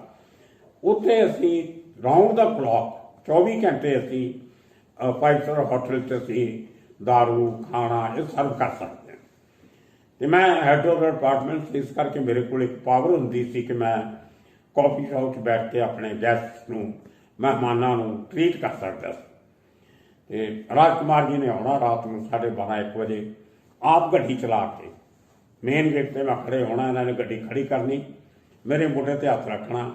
ਉਹੀ ਥੱਲੇ ਇੱਕ ਨਾ ਉਹਨੂੰ ਸਲਵਾਰ ਕਹਿ ਸਕਦੇ ਹਾਂ ਤੇ ਨਾ ਉਹ ਕੋਈ ਗਰਾਰਾ ਸ਼ਰਾਰਾ ਸੀ, ਅਜੀਬ ਜੀ ਥੱਲੇ ਇੱਕੋ ਡਰੈਸ ਪਾਉਂਦੇ ਸੀ। ਅਤੇ ਉੱਤੇ ਛੋਟਾ ਸਾਈਜ਼ ਦਾ ਕੁੜਤਾ ਤੇ ਲੱਕ 'ਤੇ ਕਮਰਬੰਦ, ਗਲ 'ਚ ਮਫਲਰ ਔਰ ਖਾਲੀ ਜੇਬ। ਮੋਬਾਈਲ ਤਾਂ ਹੁੰਦੇ ਨਹੀਂ ਸੀ। ਹੱਥ ਲਾਉਂਦੇ ਬੜੇ ਤਰੀਕੇ ਨਾਲ, ਹੌਲੀ ਹੌਲੀ ਤੁਰਦੇ, ਮੇਰੇ ਮੋਢੇ 'ਤੇ ਹੱਥ ਰੱਖ ਲੈਣਾ। ਬਲਜੀਤ ਹੋਰ ਕੀ ਹਾਲ ਹੈ, ਚੱਲ ਆਪਾਂ ਵਿਸਕੀ ਪੀਏ, ਤੂੰ ਜ਼ਿਆਦਾ ਕੰਮ ਤਾਂ ਨਹੀਂ ਤੇਰੇ ਕੋਲ, ਇੱਥੇ ਗੱਪਾਂ ਮਾਰੀਏ ਥੋੜ੍ਹੀ ਦੇਰ ਬਹਿ ਕੇ। ਮਤਲਬ ਉਸ ਬੰਦੇ ਨੂੰ ਜਿਹਨੂੰ ਲੋਕ ਮਿਲਣ ਨੂੰ ਤਰਸਦੇ ਹੁੰਦੇ ਸੀ, ਉਸ ਬੰਦੇ ਨੇ ਆ ਕੇ ਸਿਰਫ ਗੱਲਾਂ ਕਰਨ ਲਈ, ਆਪਣੇ ਦਿਲ ਦੀਆਂ ਗੱਲਾਂ ਕਰਨ ਲਈ, ਉਹ ਪੁਰਾਣੀ ਐਸੋਸੀਏਸ਼ਨ ਮੇਰੀ ਚੇਤਨ ਸਾਹਿਬ ਦੇ ਆਫਿਸ ਦੀ, ਉਹ ਲੈ ਕੇ ਉਹਨੇ ਮੇਰੇ ਗਲ 'ਚ ਹੱਥ ਪਾ ਕੇ ਅਸੀਂ ਕਾਫੀ ਸ਼ਾਪ ਜਾ ਕੇ ਬਹਿ ਜਾਣਾ। ਉਹ ਜੌਨੀ ਵਾਕਰ, ਜਿਹਨੂੰ ਅਸੀਂ ਬਲੈਕ ਲੈਵਲ ਕਹਿ ਦਿੰਦੇ ਆਪਾਂ, ਉਹਦੇ 2 ਪੈਗ ਪੀਣੇ ਉਹਨੇ ਮੈਕਸਿਮਮ ਟਾਈਮ ਤੱਕ। ਨਾਲ ਉਹਨੇ ਕੋਈ ਫਰੈਂਚ ਫਰਾਈਜ਼ ਵਗੈਰਾ ਉਹ ਖਾ ਲੈਣੀਆਂ। ਨੌਨ ਵੈਜ ਖਾਣੋਂ ਪਰਹੇਜ਼ ਕਰਦੇ ਸੀ ਅਤੇ ਖਾ ਵੀ ਲੈਂਦੇ ਪਰ ਬਹੁਤ ਘੱਟ, ਅਤੇ ਹਲਕਾ ਜਿਹਾ ਕਾਜੂ ਬਦਾਮ ਜੇ ਡਰਾਈ ਫਰੂਟ ਲੈਣ ਨਾਲ ਕਰਨਾ। ਅਤੇ ਪੈਸੇ ਜੇਬ 'ਚ ਹੁੰਦੇ ਨਹੀਂ ਸੀ, ਕਦੇ ਪਰਸ ਰੱਖਿਆ ਨਹੀਂ ਸੀ ਰਾਜ ਕੁਮਾਰ ਨੇ ਜੇਬ 'ਚ। ਅਤੇ ਮੈਨੂੰ ਇਹ ਬੈਨੀਫਿਟ ਸੀ ਕਿ ਮੈਨੂੰ ਕੋਈ ਪੈਸੇ ਦੇਣ ਦੀ ਲੋੜ ਨਹੀਂ ਸੀ ਪੈਂਦੀ ਆਪਣੇ ਹੋਟਲ 'ਚ। ਮੈਂ ਸਾਡੇ KOT ਹੁੰਦੀ ਹੈ, ਕਿਚਨ ਆਰਡਰ ਟਿਕਟ, ਮੈਂ ਉਹ ਸਾਈਨ ਕਰ ਦਿੰਦਾ ਹੁੰਦਾ ਸੀ ਕਿ ਇਹ ਖਰਚ ਮੈਂ ਕੀਤਾ। ਅਤੇ ਮੈਨੂੰ ਪਾਵਰ ਸੀ ਇਹ being head of the department ਕਿ ਮੈਂ ਆਪਣੇ ਗੈਸਟ ਨੂੰ ਐਂਟਰਟੇਨ ਕਰ ਸਕਦਾ ਸੀ, ਸਾਈਨ ਕਰਕੇ ਪੈਸੇ ਨਹੀਂ ਸੀ ਦੇਣੇ ਪੈਂਦੇ। ਅਸੀਂ ਮੈਨੂੰ ਬੈਠੇ ਰਹਿਣਾ, ਉਹ ਕਿਚਨ 'ਚੋਂ ਦਾਰੂ ਆ ਜਾਣੀ, ਅਸੀਂ ਗੱਪਾਂ ਮਾਰਨੀਆਂ। ਮੈਂ ਕਈ ਵਾਰੀ ਪੁੱਛਣਾ ਕਿ ਤੁਹਾਡੇ ਬਾਰੇ ਜਿਹੜੇ ਲੋਕ ਇਹ ਜਿਹੀਆਂ ਗੱਲਾਂ ਕਰਦੇ ਆ ਉਹ ਕਿਉਂ ਕਰਦੇ ਆ ਇਸ ਤਰ੍ਹਾਂ? ਇਹ ਹਕੀਕਤ ਮੈਂ ਜੋ ਤੁਹਾਨੂੰ ਦੇਖਦਾ ਮੈਨੂੰ ਕੋਈ ਅਜੀਬ ਗੱਲ ਨਹੀਂ ਲੱਗਦੀ। ਉਹ ਮੈਨੂੰ ਕਹਿੰਦੇ ਬਲਜੀਤ ਗੱਲ ਇਹ ਆ ਵੀ ਸਾਡੀਆਂ ਸੈਲੀਬ੍ਰਿਟੀਜ਼ ਦੀਆਂ ਬੜੀਆਂ ਪ੍ਰੋਬਲਮਸ ਹੁੰਦੀਆਂ, ਸਾਡੀਆਂ ਮਜਬੂਰੀਆਂ ਬੜੀਆਂ ਨੇ। ਅਸੀਂ ਐਕਟਰ ਹਾਂ, ਲੋਕ ਸਾਡੀ ਸ਼ਕਲ ਦੇਖਦੇ ਆ, ਅਸੀਂ ਆਪਣੇ ਕੱਪੜੇ ਬਦਲ ਲੈਂਦੇ ਹਾਂ, ਆਪਣੇ ਡਾਂਸ ਡਾਇਰੈਕਟਰ ਦੇ ਕਹਿਣ 'ਤੇ ਸਟੈਪ ਬਦਲ ਲੈਂਦੇ ਹਾਂ, ਚਾਲ ਬਦਲ ਲੈਂਦੇ ਹਾਂ, ਡਾਇਲੌਗ ਲਿਖੇ ਹੋਏ ਰਾਈਟਰ ਦੇ ਡਾਇਲੌਗ ਬੋਲ ਦਿੰਦੇ ਹਾਂ, ਜੋ ਸੀਨ ਦੇ ਮੁਤਾਬਕ ਰਿਕੁਆਇਰਮੈਂਟ ਹੁੰਦੀ ਉਹ ਕਰ ਦਿੰਦੇ ਹਾਂ। ਪਰ ਜਿਹੜੀ ਆਵਾਜ਼ ਹੈ ਨਾ, ਜਿਹੜੀ ਗਲੇ 'ਚੋਂ ਨਿਕਲਦੀ ਹੈ, ਅੰਦਰੋਂ ਦਿਲੋਂ ਨਿਕਲਦੀ ਹੈ, ਇਹ ਆਵਾਜ਼ ਨਹੀਂ ਸਾਨੂੰ ਕੋਈ ਸਿਖਾ ਸਕਦਾ। ਇਹ ਆਵਾਜ਼ ਤਾਂ ਮੇਰੇ ਅੰਦਰੋਂ ਨਿਕਲਣੀ ਹੈ, ਔਰ ਜਦ ਤੱਕ ਮੈਂ ਉਹ ਚੀਜ਼ ਜੀਵਾਂਗਾ ਨਹੀਂ, ਉਹ ਰੋਲ, ਉਹ ਸੀਕੁਐਂਸ, ਉਹ ਐਟਮੋਸਫੀਅਰ, ਉਹ ਐਨਵਾਇਰਨਮੈਂਟ, ਉਹ ਨੀਡ ਆਫ ਦਾ ਆਵਰ, ਤਾਂ ਮੇਰੇ ਅੰਦਰੋਂ ਗੱਲ ਨਹੀਂ ਨਿਕਲਣੀ। ਮੈਨੂੰ ਕਹਿੰਦੇ ਬਲਜੀਤ ਤੂੰ ਕਈ ਵਾਰੀ ਦੇਖਿਆ ਹੋਣਾ ਫਿਲਮਾਂ 'ਚ ਲੋਕ ਸ਼ਾਊਟ ਕਰਦੇ ਆ, ਹੀਰੋ ਮੰਦਿਰ 'ਚ ਜਾ ਕੇ ਭਗਵਾਨ ਨੂੰ ਗਾਲਾਂ ਕੱਢਦਾ ਹੁੰਦਾ, हे भगवान तुमने ऐसा क्यों कर दिया, ये कर दिया, वो कर दिया, मेरा रुट गया, मैं तुम्हें नहीं मानता। ਮੈਨੂੰ ਕਹਿੰਦੇ ਗੱਲਾਂ ਦਾ ਮਤਲਬ ਹੈ ਕੋਈ? ਮੈਨੂੰ ਲੱਗਦਾ ਕਦੇ ਕਿਹਨੂੰ ਦਾ ਇਸ਼ਾਰਾ ਅਮਿਤਾਭ ਬੱਚਨ ਵੱਲ ਹੁੰਦਾ ਸੀ। ਇਹਨਾਂ ਗੱਲਾਂ ਦਾ ਕੋਈ ਮਤਲਬ ਨਹੀਂ। ਕਹਿੰਦੇ ਮੈਨੂੰ ਤੁਸੀਂ ਕਿਸੇ ਵੇਲੇ ਸ਼ਾਊਟ ਕਰਦੇ ਦੇਖਿਆ? ਮੈਂ ਜਿਹੜਾ ਡਾਇਲੌਗ ਬੋਲਦਾ ਆਪਣੇ ਦਿਲੋਂ ਬੋਲਦਾ। ਤੁਹਾਡੀ ਆਵਾਜ਼ 'ਚ ਰੋਹ ਹੋਣਾ ਚਾਹੀਦਾ, ਵੋਲੀਅਮ 'ਚ ਨਹੀਂ। ਤੁਹਾਡੇ ਸ਼ਬਦਾਂ 'ਚ ਗੁੱਸਾ ਨਿਕਲਣਾ ਚਾਹੀਦਾ, ਸ਼ਬਦਾਂ 'ਚੋਂ ਪਿਆਰ ਨਿਕਲਣਾ ਚਾਹੀਦਾ, ਵੋਲੀਅਮ 'ਚੋਂ ਨਹੀਂ। ਤੁਸੀਂ ਵੋਲੀਅਮ ਉੱਚਾ ਕਰਕੇ ਤੁਸੀਂ ਲੋਕਾਂ ਨੂੰ ਡਰਾ ਤਾਂ ਸਕਦੇ ਹੋ, ਲੋਕਾਂ ਦਾ ਦਿਲ ਨਹੀਂ ਜਿੱਤ ਸਕਦੇ, ਲੋਕਾਂ ਦੇ ਦਿਲ ਤੱਕ ਨਹੀਂ ਪਹੁੰਚ ਸਕਦੇ। ਸੋ ਮੇਰੀ ਕੋਸ਼ਿਸ਼ ਹਮੇਸ਼ਾ ਇਹ ਹੁੰਦੀ ਹੈ ਕਿ ਮੈਂ ਅੰਦਰੋਂ ਬੋਲਾਂ, ਉਹਨੂੰ ਮਹਿਸੂਸ ਕਰਕੇ ਬੋਲਾਂ। ਮੈਂ ਦੁਨੀਆ ਦੇਖੀ ਹੈ, ਇਹ ਮੈਨੂੰ ਇਹ ਲੋਕਾਂ ਦੀਆਂ ਗੱਲਾਂ ਚੰਗੀਆਂ ਨਹੀਂ ਲੱਗਦੀਆਂ, ਇਸ ਕਰਕੇ ਮੈਂ ਟੋਕ ਦਿੰਦਾ ਤੇ ਲੋਕ ਮੈਨੂੰ ਮਾੜਾ ਸਮਝਦੇ। ਕੀ ਹੋ ਗਿਆ? ਕੁਛ ਨਹੀਂ, ਗੜਬੜ ਹੋ ਗਈ? ਨਹੀਂ ਹੁਣ ਇੱਥੇ ਸ਼ੁਰੂ ਕਰੋ। ਗੱਲਾਂ ਟੋਕ ਦਿੰਦੇ ਨੇ, ਅੱਗੋਂ ਸ਼ੁਰੂ ਕਰ ਦੋ। ਗੱਲਾਂ ਟੋਕ ਦਿੰਦੇ ਨੇ, ਅੱਗੋਂ ਸ਼ੁਰੂ ਕਰੋ। ਉੱਥੋਂ ਸ਼ੁਰੂ ਕਰੋ, ਆਪਣਾ ਸ਼ੁਰੂ ਕਰੋ। ਤੁਸੀਂ ਸ਼ੁਰੂ ਕਰੋ। ਕਿ ਤੁਸੀਂ ਕਰਤਾ ਨਾ, ਬੰਦ ਕਰਤਾ ਤੁਸੀਂ? ਨਹੀਂ ਬੰਦ ਨਹੀਂ ਕੀਤਾ, ਚੱਲਦਾ ਵੀ ਤੁਸੀਂ ਰੁਕ ਗਏ, ਤੁਸੀਂ ਰੁਕਣਾ ਨਹੀਂ ਸੀਗਾ। ਰੁਕਣਾ ਨਹੀਂ ਸੀਗਾ, ਅਸੀਂ ਟੋਕਿਆ ਨਾ ਕਰੋ ਵਿੱਚ, ਨਹੀਂ, ਆਪਾਂ ਤਾਂ ਟੈਨਸ਼ਨ ਡਾਇਵਰਟ ਹੁੰਦੀ ਹੈ ਵੀ ਉੱਠ ਕੇ ਉਧਰ ਗਿਆ, ਫਿਰ ਮੈਂ ਭੁੱਲ ਗਿਆ ਕੀ ਬੋਲਣਾ, ਤੂੰ ਗੜਬੜ ਹੋ ਜਾਂਦੀ ਹੈ। ਕਿਉਂਕਿ ਮੈਂ ਨੋਟ ਲੈ ਕੇ ਤਾਂ ਬੋਲਦਾ ਨਹੀਂ। ਚਲੋ ਤੁਸੀਂ ਛੱਡੋ, ਚਲੋ Continue। ਸ਼ੁਰੂ ਕਰੋ। ਸਾਨੂੰ ਹੁਣ ਇਹ ਚੱਲਦਾ ਹੀ ਚੱਲ ਪਿਆ। ਸੋ ਇਹੋ ਜਿਹੀਆਂ ਗੱਲਾਂ ਰਾਤ ਨੂੰ ਕਾਫੀ ਸ਼ਾਪ 'ਚ ਬੈਠ ਕੇ ਰਾਜ ਕੁਮਾਰ ਸਾਹਿਬ ਨੇ ਮੇਰੇ ਨਾਲ ਕਰਨੀਆਂ। ਮੈਂ ਉਹਨਾਂ ਨੂੰ ਕਈ ਵਾਰੀ ਪੁੱਛਣਾ ਵੀ ਤੁਹਾਡੀ ਐਸੈਂਟ੍ਰਿਸਿਟੀ ਦੇ ਬਾਰੇ ਬੜੀਆਂ ਗੱਲਾਂ ਹੁੰਦੀਆਂ। ਤੁਸੀਂ ਕਹਿ ਦਿੰਦੇ ਹੋ ਕਿ ਪ੍ਰਕਾਸ਼ ਮਹਿਰਾ ਦੇ ਸਿਰ 'ਚੋਂ ਸਰੋਂ ਦੇ ਤੇਲ ਦੀ ਬਾਸ ਆਉਂਦੀ ਹੈ, ਕਿ ਕਹਿੰਦੇ ਮੈਂ ਕਦੇ ਇਹੋ ਜਿਹੀਆਂ ਗੱਲਾਂ ਨਹੀਂ ਕੀਤੀਆਂ, ਇਹ ਸਭ ਲੋਕਾਂ ਨੇ ਫਲਾਈਆਂ ਹੋਈਆਂ। Prakash is a good friend of mind, ਮੈਂ ਇੰਨੀਆਂ ਕਲਮੋਤਾਂ ਕੀਤੀਆਂ। ਯੂ ਨੋ ਮੀ, ਮੇਰੇ 'ਚ ਤੂੰ ਕੋਈ ਦੇਖਿਆ ਕੋਈ ਐਸੈਂਟ੍ਰਿਸਿਟੀ ਹੈ? ਮੈਨੂੰ ਲੱਗਦਾ ਕਿ ਮੈਂ ਇੰਨੀਆਂ ਹਰਕਤਾਂ ਕਰ ਸਕਦਾ। ਪਰ ਸਾਨੂੰ ਕਹਿੰਦੇ ਆਪਣਾ ਖਿਆਲ ਰੱਖਣਾ ਪੈਂਦਾ। ਮੈਂ ਹੁਣ ਕਹਿੰਦੇ ਕੁਝ ਸਾਡੇ ਹੀਰੋ ਹੈਗੇ, ਕਹਿੰਦੇ ਅੱਜ ਕੱਲ੍ਹ ਉਹ ਜਦੋਂ ਸ਼ਾਟ ਦੇਣਾ ਹੁੰਦਾ ਤੇ ਉਹ 'ਚੋਂ ਰੂਮ 'ਚੋਂ ਨਿਕਲਦੇ, ਮੇਕਅਪ ਰੂਮ 'ਚੋਂ, ਤੇ ਸੈੱਟ ਤੱਕ ਆਉਂਦੇ 50 ਬੰਦਿਆਂ ਨੂੰ ਹੱਥ ਲਾਉਣਗੇ ਕਿਸੇ ਨੂੰ ਹਾਏ, ਕਿਸੇ ਨੂੰ ਬਾਏ, ਕਿਸੇ ਨਾਲ ਕੁਛ। ਉਹਦਾ ਧਿਆਨ ਇਹ ਨਹੀਂ ਹੁੰਦਾ ਕਿ ਮੈਂ ਜਾ ਕੇ ਸ਼ਾਟ ਦੇਣਾ, ਮੈਂ ਜਾ ਕੇ ਕੀ ਡਾਇਲੌਗ ਬੋਲਣਾ, ਮੈਂ ਜਾ ਕੇ ਕੀ ਹਾਵ ਭਾਵ ਦਿਖਾਉਣੇ ਆ, ਮੈਂ ਕੀ ਸੀਨ ਕ੍ਰੀਏਟ ਕਰਨਾ। ਉਹ ਤਾਂ ਆਪਣੇ ਫੈਨਸ ਨੂੰ ਖੁਸ਼ ਕਰਨਾ ਚਾਹੁੰਦੇ ਆ, ਉਹਨਾਂ ਦੀ ਕੋਈ ਕਮਿਟਮੈਂਟ ਨਹੀਂ ਹੁੰਦੀ ਰੋਲ ਨਾਲ। ਉਹ ਹੀਰੋ ਨੇ, ਇਸ ਕਰਕੇ ਉਹ ਆਪਣੇ ਨੂੰ ਹੀਰੋ ਹੀ ਸਮਝਦੇ ਆ, ਰੋਲ ਨਾਲ ਕੋਈ ਲੈਣਾ ਦੇਣਾ ਨਹੀਂ ਹੁੰਦਾ। ਮੈਂ ਕਿਸੇ ਨਾਲ ਗੱਲ ਨਹੀਂ ਕਰਦਾ ਕਿਉਂਕਿ ਮੈਂ ਆਪਣੇ ਰੋਲ ਲਈ ਪ੍ਰਪੇਅਰ ਕਰ ਰਿਹਾ ਹੁੰਦਾ। ਮੈਂ ਜਦੋਂ ਕਹਿੰਦੇ ਮੇਕਅਪ ਰੂਮ ਤੋਂ ਨਿਕਲਦਾ ਤੇ ਮੇਰੇ ਦਿਮਾਗ 'ਤੇ ਸੀਨ ਹੁੰਦਾ ਕਿ ਮੈਂ ਜਾ ਕੇ ਕਿਹੜਾ ਡਾਇਲੌਗ ਬੋਲਣਾ, ਉਹ 'ਚ ਮੇਰੀ ਕੀ ਫੀਲਿੰਗ ਹੋਣੀ ਚਾਹੀਦੀ ਆ, ਮੇਰਾ ਜੈਸਚਰਸ ਕੀ ਹੋਣਗੇ, ਮੇਰੀ ਚਾਲ ਕੀ ਹੋਊਗੀ, ਮੇਰੀਆਂ ਅੱਖਾਂ ਕਿੱਧਰ ਦੇਖਣਗੀਆਂ, ਮੇਰੇ ਹੋਠ ਕਿੱਧਰ ਜਾਣਗੇ, ਮੇਰੇ ਹੱਥ ਕਿਵੇਂ ਕਰਨਗੇ। ਮੈਂ ਉਹ ਸੋਚਦੇ ਨੈਟ ਸੈੱਟ ਵੱਲ ਜਾ ਰਿਹਾ ਹੁੰਦਾ ਤੇ ਲੋਕ ਸਮਝਦੇ ਕਿ ਆਖੜੂ ਹੈ ਸਾਡੇ ਵੱਲ ਦੇਖਦਾ ਨਹੀਂ। ਉਹ ਇਹ ਨਹੀਂ ਸਮਝਦੇ ਕਿ ਮੈਂ ਤਾਂ ਪ੍ਰਪੇਅਰ ਕਰਦਾ ਜਾ ਰਿਹਾ ਆਪਣੇ ਆਪ ਨੂੰ। ਇਹ ਕਹਿੰਦੇ ਇਹ ਫਰਕ ਹੈ ਲੋਕਾਂ 'ਚ ਤੇ ਮੇਰੇ 'ਚ। ਮੈਂ ਘੱਟ ਕੰਮ ਕਰਦਾ, ਬੜੀ ਮਿਹਨਤ ਨਾਲ ਕਰਦਾ। ਮੇਰੇ ਕਦੇ ਕਹਿੰਦੇ ਰੀਟੇਕ ਤੁਸੀਂ ਹਿਸਟਰੀ ਦੇਖ ਲਓ, ਸਭ ਤੋਂ ਘੱਟ ਮੇਰੇ ਹੋਣੇ ਆ। ਮੈਂ ਕਦੇ ਸੈੱਟ ਤੇ ਲੇਟ ਨਹੀਂ ਪਹੁੰਚਦਾ, ਮੈਂ ਕਦੇ ਸੈੱਟ ਤੇ ਟੈਂਟਰਮ ਨਹੀਂ ਕਰਦਾ। ਇੱਕ ਇਨਸੀਡੈਂਟ ਦੱਸ ਦਿਓ ਕਿ ਰਾਜਕੁਮਾਰ ਨੇ ਸੈੱਟ ਤੇ ਟੈਂਟਰਮ ਕੀਤਾ ਹੋਵੇ। ਇਹ ਸਾਰੀਆਂ ਕਹਿੰਦਾ ਮੈਨੂੰ ਮਖੌਲ ਕਰਦੇ ਹੁੰਦੇ ਸੀ ਉਹ ਕਿ ਇਹ ਜਿਹੜੇ ਕੁਝ ਬੰਦੇ ਨੇ ਜਿਹੜੇ ਫਿਲਮ ਇੰਡਸਟਰੀ ਨੂੰ ਰੂਲ ਕਰ ਰਹੇ ਆ, ਤੂੰ ਵੀ ਜਾਣਦਾ ਉਹਨਾਂ ਨੂੰ, ਤੇਰੇ ਮਿੱਤਰ ਨੇ ਸਾਰੇ, ਇੱਥੇ ਠਹਿਰ ਤੇ ਆ ਕੇ ਇੱਥੇ ਰਹਿਦੇ, ਤੂੰ ਜਾਣਦਾ। ਇਹ ਸਾਰੀ ਗੱਲਾਂ ਉਹ ਕਰਦੇ, ਮੈਂ ਨਹੀਂ ਕਰਦਾ। ਔਰ ਵਾਕਈ ਮੈਂ ਜਦੋਂ ਉਦੋਂ ਬਾਅਦ ਧਿਆਨ ਨਾਲ ਜਦੋਂ ਸਟੱਡੀ ਕਰਨਾ ਸ਼ੁਰੂ ਕੀਤਾ ਰਾਜਕੁਮਾਰ ਨੂੰ, ਤਾਂ ਕੋਈ ਵੀ ਗੱਲ ਮੈਨੂੰ ਇਹੋ ਜਿਹੀ ਨਹੀਂ ਲੱਗੀ ਜਿਹਦੇ 'ਚ ਇਹ ਸਿੱਧ ਹੁੰਦਾ ਹੋਵੇ ਕਿ ਇਹ ਬੰਦੇ 'ਚ ਕੋਈ ਕਮਲਪਣ ਵੀ ਸੀਗਾ ਜਿਹੜਾ ਪੂਰੀ ਫਿਲਮ ਇੰਡਸਟਰੀ ਦੇ ਬਾਰੇ ਗੱਲਾਂ ਕਰਦੀ ਹੈ। ਉਹ ਕਹਿੰਦੇ ਮੈਂ ਪਬਲਿਕ ਮੈਂ ਇਸ ਕਰਕੇ ਜ਼ਿਆਦਾ ਨਹੀਂ ਜਾਂਦਾ ਕਿ ਆਡੀਅנਸ 1000 ਬੰਦਾ ਖੜਾ, ਕਰਾਊਡ 'ਚ 200 ਬੰਦਾ ਖੜਾ ਜਾਂ 400 ਬੰਦਾ ਖੜਾ, ਮੈਂ ਐਵੇਂ ਜਾ ਕੇ ਕਾਰ 'ਚ ਉਤਰ ਕੇ ਖੜਾ ਹੋ ਜਾ ਹੀਰੋਗਰੀ ਦਿਖਾਉਣ, ਕੋਈ ਬੰਦਾ ਮੇਰੇ ਥੱਪੜ ਮਾਰ ਦੇਵੇ, ਕੋਈ ਮੈਨੂੰ ਧੱਕਾ ਦੇ ਦੇਵੇ, ਕੋਈ ਚਾਕੂ ਕੱਢ ਕੇ ਮਾਰ ਦੇਵੇ, ਜਾਂ ਮੇਰੀ ਕਿਸੇ ਨੂੰ ਗੱਲ ਚੰਗੀ ਨਹੀਂ ਲੱਗੀ ਮੇਰੇ ਥੱਪੜ ਮਾਰ ਦੇਵੇ। ਕੀ ਮਤਲਬ ਇਹਨਾਂ ਗੱਲਾਂ ਦਾ? ਮੈਂ ਇੱਕ ਐਕਟਰ ਹਾਂ, ਮੇਰਾ ਕੰਮ ਫਿਲਮ 'ਚ ਕੰਮ ਕਰਨਾ, ਲੋਕਾਂ ਨੇ ਮੈਨੂੰ ਸਕਰੀਨ 'ਤੇ ਦੇਖਣਾ, ਸਿਨੇਮੇ 'ਚ ਦੇਖਣਾ। ਮੈਂ ਸੜਕਾਂ 'ਤੇ ਹੀਰੋ ਤਾਂ ਨਹੀਂ ਬਣ ਕੇ ਘੁੰਮ ਸਕਦਾ। ਇਹ ਉਹਦਾ ਆਪਣੇ ਇਹੋ ਜਿਹੇ ਨਜ਼ਰੀਏ ਸੀ ਔਰ ਉਹ ਬੰਦੇ ਦੀਆਂ ਮੈਨੂੰ ਬੜੀਆਂ ਪ੍ਰੈਕਟੀਕਲ ਗੱਲਾਂ ਸੀ। ਹੁਣ ਰਹੀ ਗੱਲ ਇਹ ਕਿ ਉਹ ਬੰਦਾ ਜੇਬ 'ਚ ਪੈਸੇ ਨਹੀਂ ਸੀ ਰੱਖਦਾ। ਜਦੋਂ ਮਹੀਨਾ ਡੇਢ ਮਹੀਨਾ ਹੋ ਜਾਣਾ, 2 ਮਹੀਨੇ ਹੋ ਜਾਣੇ, 3-4 ਚੱਕਰ ਲੱਗ ਜਾਣੇ, ਉਸ ਜ਼ਮਾਨੇ 'ਚ ਕੋਈ 1000-1500 ਦਾ ਬਿੱਲ ਬਣਦਾ ਹੁੰਦਾ ਸੀ ਦਾਰੂ ਦਾ, ਖਾਣੇ ਦਾ। ਤੇ ਉਹਨਾਂ ਦੇ ਡਰਾਈਵਰ ਨੇ ਆਉਣਾ, ਕਾਲੀ ਨਾਂ ਸੀ ਉਹਦਾ, ਉਹਨੇ ਆਉਣਾ, ਜਾਂ ਉਹਨਾਂ ਨੇ ਆਉਂਦੇ ਜਾਂਦੇ ਕਦੇ ਦਿਨੇ ਜਦੋਂ ਮੈਂ ਨਹੀਂ ਆਉਣਾ ਹੋਟਲ 'ਚ, ਉਹਨਾਂ ਨੇ ਅਰੁਣ ਪੰਡਤ ਨੂੰ ਦੇ ਜਾਣੇ ਪੈਸੇ, ਜਾਂ ਫੋਨ ਕਰਕੇ ਅਰੁਣ ਪੰਡਤ ਨੂੰ ਘਰ ਬੁਲਾ, ਨੇੜੇ ਦਾ ਘਰ ਸੀ 200-250 ਗਜ ਤੇ, ਉਦੋਂ ਆ ਕੇ ਜਦ ਪੈਸੇ ਲੈ ਜਾਓ, ਬਲਜੀਤ ਨੇ ਸਾਈਨ ਕੀਤੇ ਹੋਏ ਆ, ਉਹਦੀ ਤਨਖਾਹ 'ਚੋਂ ਕੱਟੇ ਜਾਣੇ ਆ। ਤੇ ਉਹ ਅਰੁਣ ਨੇ ਜਾ ਕੇ ਪੈਸੇ ਲੈ ਆਉਣੇ ਜਾਂ ਕਾਲੀ ਨੇ ਆ ਕੇ ਦੇ ਜਾਣੇ। ਤੇ ਉਹ ਪੇਮੈਂਟ ਬਕਾਇਦਾ ਕਰਦੇ ਸੀ, ਇੰਨੀ ਯਾਦਦਾਸ਼ਤ ਰੱਖਦੇ ਸੀ। ਮੈਂ ਉਹਨੇ ਦਾਰੂ ਪੀਤੀ ਤੇ ਇੰਨਾ ਮੇਰਾ ਖਰਚ ਹੋ ਗਿਆ। ਮੇਰਾ ਕੋਈ ਅਹਿਸਾਨ ਨਹੀਂ, ਮੇਰਾ ਖਾਲੀ ਅਹਿਸਾਨ ਇੰਨਾ ਹੁੰਦਾ ਸੀ ਕਹਿੰਦਾ ਵੀ ਮੈਂ KOT ਸਾਈਨ ਕਰ ਦਿੰਦਾ ਤੇ ਮੈਨੂੰ ਪੈਂਡਿੰਗ ਰੱਖ ਲਓ, ਪੈਸੇ ਤਾਂ ਆਈ ਜਾਣੇ, ਅੱਜ ਨਹੀਂ ਹੋਣੇ, ਕੱਲ੍ਹ ਜਾਣਗੇ, ਪਰਸੋਂ ਆ ਜਾਣਗੇ।